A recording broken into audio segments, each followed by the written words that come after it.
এক গরিব রাখাল ছেলে, মাকে নিয়ে তার ছোট্ট সংসার। সে খুবই সরল ও সৎ। সে মাঠে মাঠে গরু চড়ায়। তার নিজের কোনো গরু নেই, অন্যের গরু নিয়ে সারাদিন মাঠে থাকে। বিকেল হলে ঘরে ফেরে। মা যা খেতে দেয় সে তাই খেয়ে নেয়, কোনো কথা বলে না, বায়না ধরে না। খেয়ে দিয়ে চুপচাপ বিছানায় গিয়ে ঘুমিয়ে থাকে। একদিন রাখালের মা বলল, বাবা, আর কতদিন অন্যের গরু চড়াবি? এবার নিজে একটা গরু কেন। মায়ের কথা শুনে রাখাল ছেলে খুব খুশি হয়।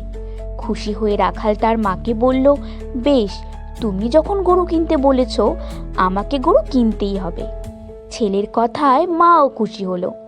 পরের দিন মাঠের পাশে এক আম গাছের নিচে গিয়ে বসলো রাখাল। বসে ভাবছে কি করে একটা গরু কেনা যায়। তখনই আম গাছ থেকে একটা আম পড়লো।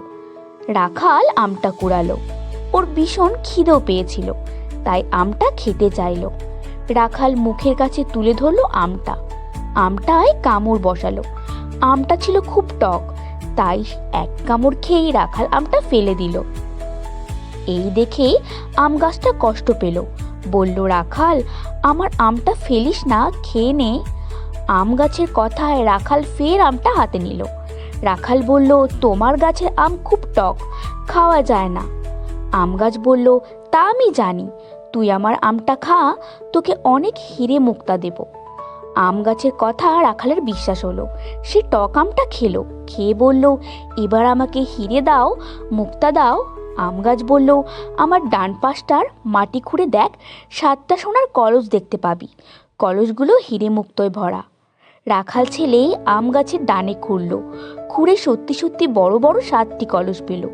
সবগুলো তুলে আনলো। রাখাল দেখলো সত্যি সত্যি কলসগুলো হিরে মুক্তোয় ভরা। কলসগুলো পেয়ে রাখাল খুব খুশি হলো। আম গাছ বলল, এবার শোন, আমার আম কেন টক। মিষ্টি হলে সবাই এসে আমার আম খেত, হাতের লাঠি দিয়ে মাটিতে খোঁচা দিত, এক সময় হয়তো হীরার খোঁজ পেয়ে যেত। আমি চাইনি এসব অসৎ লোকের হাতে যাক। এসব হিরে মুক্ত ওরা হিসেব করে খরচ করতো না। তুই সহজ সরল মানুষ, তুই অন্যের গরু চড়িয়ে দিন কাটাস। তোর দুঃখ আমাকে কষ্ট দেয়, তাই তোকেই হিরে মুক্ত দিয়ে দিলাম। তুই এসব বাড়িতে নিয়ে যা, ধীরে ধীরে বেচে টাকা জমাবি, আর তোর মতো অসহায় গরিবদের সাহায্য করবি। অন্যের টাকা লোভ করবি না, কাউকে ঠকাবি না। তুই সৎ মানুষ, এগুলো সৎ মানুষের পুরস্কার। রাখাল ছেলে 7 কলস হিরে মুক্ত নিয়ে বাড়ি গেল। আম গাছের কথা মতো কাজ করলো, আর মাকে নিয়ে সুখে দিন কাটাতে লাগলো।